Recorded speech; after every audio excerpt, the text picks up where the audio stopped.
Why black holes are so mysterious? There are places in the universe where time stops, light vanishes, and the laws of physics collapse. Welcome to the edge of reality. Welcome to the black hole. A black hole is born when a massive star dies.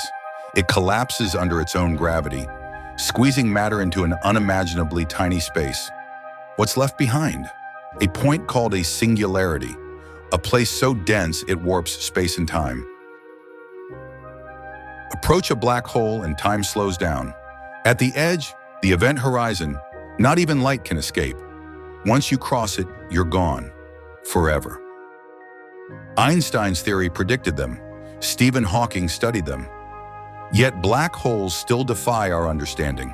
Do they destroy information or hide entire new universes? What happens if you fall in? Are you stretched into spaghetti, or could you survive and enter another dimension?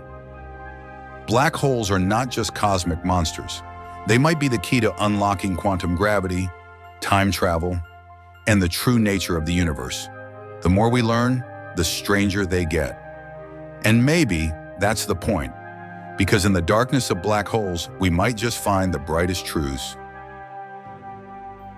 Subscribe Tech Horizon for more journeys to the edge of science. And remember, the universe is watching,